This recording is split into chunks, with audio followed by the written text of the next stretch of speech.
जुमलों पर वोट मत दीजिए, अपने सेंस को अप्लाई कीजिए, सोचिए समझिए और तब वोट दीजिए और मिलाइए। मैं नहीं बोल रही हूँ, एक एक डेटा उठाकर देखिए। 11 साल पहले जितने वादे किए गए थे उसमें से कितने सच हुए हैं। जब देश आजाद हुआ था तो यहाँ पर सुई भी नहीं बनता था, तो आज यहाँ तक इसरो तक और इतनी जो तरक्की है किसने किया है? कांग्रेस पार्टी ने किया। आज जो मोदी जी बेच रहे हैं संपत्तियां किसकी दी हुई हैं? 11 साल बेमिसाल होता ना तो मणिपुर जल नहीं रहा होता। अब तक कोई पूछने वाला नहीं है। आए दिन पेपर लीक्स नहीं हो रहे होते। अभी पहलगाम का हमला हुआ है, कौन जिम्मेदार है? पहलगाम का, पुलवामा के जो शहीद थे अब तक उनको इंसाफ नहीं मिला। कहीं भी शहादत होती है, लोगों का खून जाता है, बहनों का सिंदूर उजड़ता है और उस सिंदूर पर ये वोट मांगने निकल जाते हैं। आए दिन मारे नहीं जाते और जो युवा रोजगार मांगते हैं उन पर लठ नहीं बरसाया गया होता। काश बुद्ध की नीति पर चलते तो कोई समस्या कहाँ लट बरसाया जा रहा है? पर नहीं बरसता है। हर क्षेत्र हुड़दंगबाजी करते हैं, रोजगार मांगने पर हुड़दंगबाजी। मतलब पढ़े लिखे बच्चे हुड़दंगबाजी करेंगे? जो इतनी डिग्रियां लेकर आ रहे हैं उन्हें पता नहीं है तौर तरीका और डिसिप्लिन क्या होता है। अर्थव्यवस्था में चौथे नंबर पर आ गए। पंडित नेहरू से आप सवाल करेंगे? पंडित नेहरू प्लेन क्रैश के लिए जिम्मेदार है, पुलवामा अटैक के लिए पंडित नेहरू जिम्मेदार है, पहलगाम जो अटैक हुआ पंडित नेहरू जिम्मेदार है, जो ब्रिज गिर रहे हैं उसके लिए पंडित नेहरू जिम्मेदार है, जो पुणे में मोदी सरकार तो अभी 10 और जो अभी उत्तराखंड में हेलीकॉप्टर क्रैश हुआ उसके लिए पंडित नेहरू जिम्मेदार है। ये अखबार जो है वो बिक चुका है, दब चुका है। आज देश का दुर्भाग्य है। आप देख सकती हैं जब लड़ाई चल रही थी पाकिस्तान से तो मैं भी शॉक्ड थी, मैं भी सच समझ रही हूँ कि लाहौर में घुस गया इंडिया, इस्लामाबाद में घुस गया, इस तरह के न्यूज। उसके बाद से कितना बेइज्जती होती है। हमारे सेना के शौर्य और पराक्रम पर हमें फख्र है, लेकिन हमारा नेतृत्व कमजोर है। अगर विपक्ष नेता राहुल गांधी का आज जन्म दिवस है और अपने जन्म दिवस पर वो रोजगार मेला आज देश की राजधानी तालकटोरा स्टेडियम में मना रहे हैं। मेरे साथ एक खास पर्सनालिटी हैं, किसी परिचय की मोहताज नहीं है। ज़ेबा खान ज़रूरी मुद्दों पर अपनी राय रखती हैं। उन्हीं से जानेंगे कि अब वाकई में बेरोजगारी का स्तर इस कदर अपनी चरम सीमा पर है कि राहुल गांधी को अपनी जन्मदिन पर रोजगार मेला लगाना पड़ रहा है। क्या कहेंगी मैम? पहले तो हमारे चैनल में आपका स्वागत है। जी बहुत बहुत शुक्रिया निधि जी। आप देख सकती हैं, आप तो अभी गई होंगी, ये सुबह 10 बजे से बच्चों का मतलब जितने आ रहे हैं वैसे ही जा रहे हैं। पूरा स्टेडियम अंदर भरा हुआ है और बाहर पूरा प्रीमाइसेस भी भरा हुआ है बच्चों से। तो सुबह से इंटरव्यूज़ हुए हैं, हज़ारों से ज़्यादा इंटरव्यूज़ हो चुके हैं और 250 को ज्वाइनिंग लेटर भी मिल चुका है। आज देखिए राहुल गांधी जी के जन्मदिन पर पूरा कांग्रेस पार्टी ने, दिल्ली कांग्रेस ने, यूथ कांग्रेस ने ये प्लान किया कि क्यों ना युवाओं को रोजगार दिया जाए और उसकी कोशिश की जाए। तो देखिए नीयत अच्छी होनी चाहिए। हम सत्ता में नहीं है, हमारे पास पावर नहीं है, पर हम कोशिश करें। और आज देखिए प्राथमिकता है, युवा बेरोजगार हैं। मोदी जी बोले थे स्किल इंडिया। स्किल मतलब ये भी एक जुमला था। स्किल से आप एस को हटा दीजिए, एस साइलेंट है और बाकी किल इंडिया।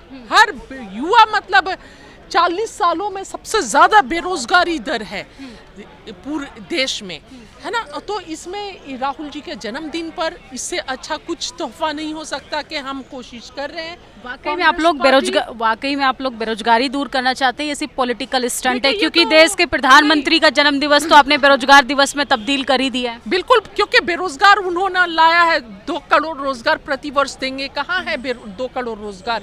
और देखिए हम तो कोशिश कर रहे हैं ना। ये एक भाजपा तो कुछ भी बोलेगी क्योंकि वो डर रही है। हमारे नियत से हम दिखा रहे हैं। हम लगातार, राहुल गांधी जी लगातार बेरोजगारों के लिए बात कर रहे हैं, युवाओं के लिए बात कर रहे हैं। किस तरह पेपर लीक्स हो रहे हैं उसके लिए बात किया जा रहा है। 1000 जॉब की वैकेंसी निकलती है, अगर निकली भी तो भूल चूक से, और एप्लीकेंट 40 लाख 50 लाख। ये हद है बेरोजगारी का। तो आज हमने ये रोजगार मेला लगाया है और जो बेरोजगार युवा हैं, युवतियां हैं, उनको नौकरी देने का काम किया जा रहा है। और खुशी की बात है कि अब तक 2 बजे तक का ये डेटा था, 250 लोगों को ज्वाइनिंग लेटर मिल चुका है।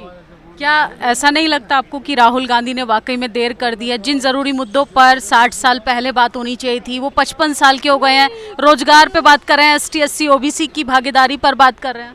क्यों देर कर दिया? राहुल गांधी जी तो आप 10 सालों से लगातार आप देख सकती हैं हर मुद्दे पर। जब कांग्रेस सत्ता में थी तो भी जब देश आजाद हुआ था तो यहाँ पर सुई भी नहीं बनता था। तो आज यहाँ तक इसरो तक और इतनी जो तरक्की है किसने किया है? कांग्रेस पार्टी ने किया। आज जो मोदी जी बेच रहे हैं संपत्तियां किसकी दी हुई है? कांग्रेस पार्टी की दी हुई है। मोदी जी ने क्या किया? भाजपा ने क्या किया? बेच रहे, विकास कर रहे, विकास, देश का विकास। नौकरी किसको मिल रहा है? नौकरी किसे मिल रहा है? अडानी के बेटे को मिल रहा है, अडानी को मिल रहा है, अंबानी को मिल रहा है, जैसा को मिल रहा है। और बड़े बड़े जो भाजपा के नेता हैं उनके बच्चों को, मंत्रियों के बच्चों को मिल रहा है, उनके रिश्तेदारों को मिल रहा है। देश की आम जनता को क्या मिल रहा है? सिर्फ जुमला मिल रहा है, सिर्फ जुमला के सिवा और कुछ नहीं मिल रहा है। राष्ट्र को मजबूत कराएं। अभी 3 देशों की यात्रा कर कर भारत लौटे हैं। इतना मेहनत करने वाला देश का प्रधानमंत्री कोई मिलेगा? नहीं, यात्रा छोड़कर वास्को डी गामा जैसे पूरा दुनिया का भ्रमण कर रहे हैं, उससे क्या मिल रहा है? अब बताइए ना, हमारी विदेश नीति आज कहाँ पर है? आपने अच्छा बोला यात्रा कर रहे हैं। कनाडा में मीटिंग थी, G7 के मीटिंग में गए थे, चलो वहां पर डोनाल्ड ट्रंप से नहीं मुलाकात हुई। कल खबर आता है 35 मिनट फोन पर वार्तालाप हुआ प्रधानमंत्री मोदी जी का डोनाल्ड ट्रंप से। उसके बाद से क्या होता है? डोनाल्ड ट्रंप, उसका रिजल्ट क्या निकलता है? पाकिस्तान के आर्मी के जनरल असीम मुनीर, जो हमारे देश में जो बहनों के सिंदूर का लुटेरा, जिसके वजह से उसे लंच पर बुलाता है। और सबसे दुखद है, असीम मुनीर अमेरिका के धरती से भारत को धमकी दे रहा है कि आप 1971 का बदला वो पाकिस्तान जो है लेगा भारत से। तो इसे क्या बोला जाए? असीम मुनीर की इतनी हैसियत कब से हो गई? पाकिस्तान की इतनी औकात कब से हो गई जो वो 1971 को भूल गए? भारत के सामने है क्या? पर ये कमजोर नेतृत्व का नतीजा है, क्योंकि जब हम बलूचिस्तान को भी पाकिस्तान से अलग कर सकते थे उस समय सीज फायर कर दिया जाता है। और ट्रंप, राष्ट्रपति ट्रंप पूरे दुनिया में, कल मोदी जी बोलते हैं क्या बात हुई है ट्रंप से, उसमें मैंने बोला कि देश के प्रधानमंत्री युद्ध पे नहीं बुद्ध की नीति पर काम करना चाहते हैं, इसलिए सीज फायर किया। ओ काश बुद्ध की नीति पर चलते, काश तो देश में इस तरह लिंचिंग नहीं होती, आए दिन मारे नहीं जाते, और जो युवा रोजगार मांगते उन पर लठ नहीं बरसाया गया होता। काश बुद्ध की नीति पर चलते तो कोई समस्या कहाँ लठ बरसाया जा रहा है? पर नहीं बरसता है। हर क्षेत्र हुड़दंगबाजी करते हैं, रोजगार मांगने पर हुड़दंगबाजी। वाह, मतलब पढ़े लिखे बच्चे हुड़दंगबाजी करेंगे? जो इतनी डिग्रियां लेकर आ रहे हैं उन्हें पता नहीं है तौर तरीका और डिसिप्लिन क्या होता है। मैं बता रही हूँ, राष्ट्रपति ट्रंप 14 बार बोल चुके हैं कि इंडिया और पाकिस्तान पर व्यापार का दबाव देकर मैंने सीज फायर करवाया, और पाकिस्तान उनका परम मित्र है, बहुत प्यार है पाकिस्तान से। ये आज हमारी विदेश नीति का फेल्योर है, डिप्लोमेटिक फेल्योर है। आप लोगों की वाकई में आदत बन चुकी है कि मोदी सरकार को सिर्फ आलोचना करनी है, उनका विकास नहीं दिखाई देता। 11 साल बेमिसाल, सिर्फ वो तो जुमला ही है। 11 साल बेमिसाल, ये सिर्फ जुमला है। काश इसमें कुछ हकीकत होती। 11 साल बेमिसाल होता ना तो मणिपुर जल नहीं रहा होता अब तक। कोई पूछने वाला नहीं है, आए दिन पेपर लीक्स नहीं हो रहे होते। अभी पहलगाम का हमला हुआ है, कौन जिम्मेदार है? पहलगाम का, पुलवामा के जो शहीद थे अब तक उनको इंसाफ नहीं मिला। कहीं भी शहादत होती है, लोगों का खून जाता है, बहनों का सिंदूर उजड़ता है, और उस सिंदूर पर ये वोट मांगने निकल जाते हैं। आपदा में अवसर तलाश करते हैं, विडंबना है ये। कहाँ आपदा में अवसर है? उन्होंने तो कहा उनकी रगों में सिंदूर दौड़ा है, वो हर एक सिंदूर का बदला। अभी बोलते हैं मेरे रगों में व्यापार दौड़ रहा है, मतलब हम हमेशा कुछ ना कुछ उनके रगों में दौड़ता ही है। जब जो इवेंट आता है, इवेंट के हिसाब से दौड़ने लगता है। रगों में सिंदूर मांग में लगाया जाता है, रगों में नहीं बहता है, रगों में खून बहता है। और ये लोग सिंदूर के लुटेरे हैं, सिंदूर को इन्होंने लूटा है। पहलगाम में इतना सेंसिटिव जगह होने के बाद भी वहां पर पहले से खबर थी कि अटैक्स हो सकते हैं, उसके बाद से भी कोई सेफ्टी और सिक्योरिटी नहीं थी। जहां पर हजारों सैलानी थे, किसके भरोसे छोड़ दिया गया? बहुत दुखद है। बहुत सारे सवाल है। आतंक का खात्मा तो कर रहे हैं ना, धीरे धीरे ही होगा ना आतंक का खात्मा। जब पाकिस्तान को देश का नस पता है। पहली बार ऐसा हुआ है कि आतंकवादी घटना में धर्म पूछकर मारा गया है, यानी वो भारत को बांटना चाहते हैं पाकिस्तान, और उन्हीं की भाषा यहाँ पर कुछ लोग बोल रहे थे भाजपा के, यानी आप पाकिस्तान के काम को आसान कर रहे हैं। जो पाकिस्तान कर रहा है, देश को बांटने की कोशिश कर रहा है नफरत में, आप भी वही काम कर रहे हैं। मतलब मोदी जी से आप वाकई में नाराज हैं?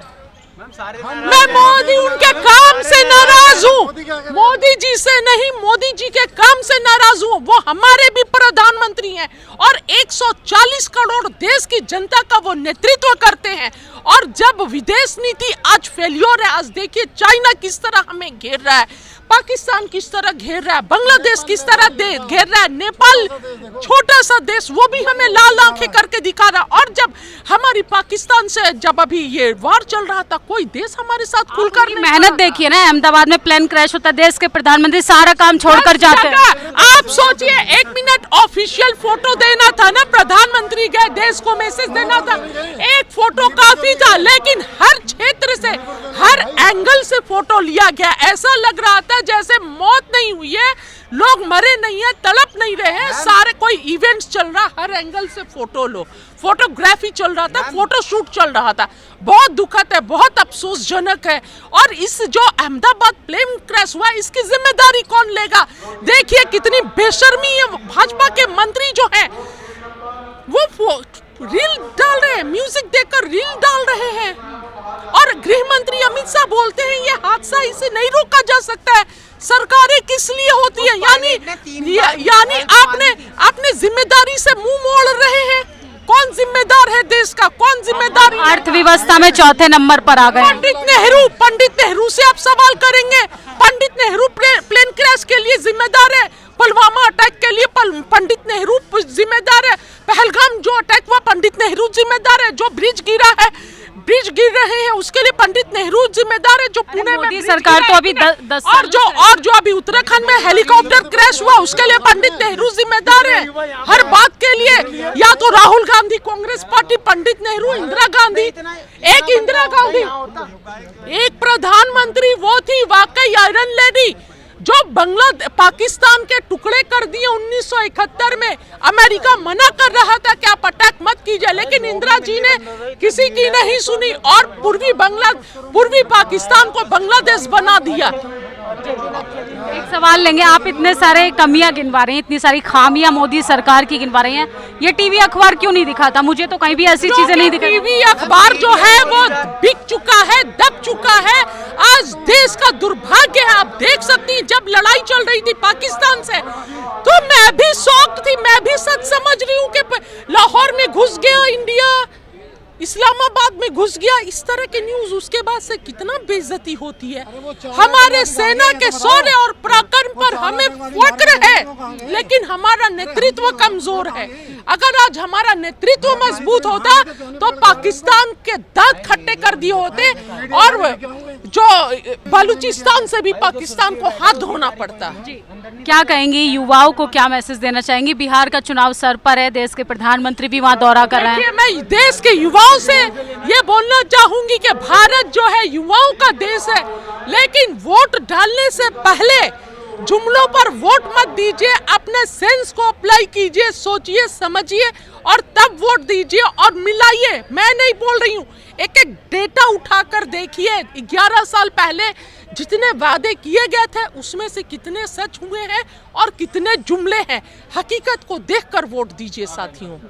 तो ये थी हमारे साथ ज़ेबा खान। आपकी क्या प्रतिक्रिया कमेंट बॉक्स में ज़रूर बताइएगा। और सरकार वही चुनी है जो आपकी रोज़गार के लिए गंभीरता से धरातल पर काम करती हो। तस्वीरें आप देखेंगे तो बेरोजगार युवा तर के मरने के लिए मजबूर हो रहा है और देश की सरकार जो है वो होर्डिंग बैनर पर विकास की तस्वीरें दिखा रही है। आप क्या सोचते हैं? इस खबर पर अपनी राय ज़रूर दीजिएगा। शुक्रिया। नेशनल दस्तक की आपसे गुजारिश है कि अगर इसको बचाना चाहते हैं तो नेशनल दस्तक को सब्सक्राइब करने के लिए रेड कलर के सब्सक्राइब बटन को दबाएं, फिर बेल आइकन की घंटी दबाएं। नेशनल दस्तक को बचाने के लिए बहुत जरूरी है कि हर खबर को शेयर करें, लाइक करें, कमेंट जरूर करें।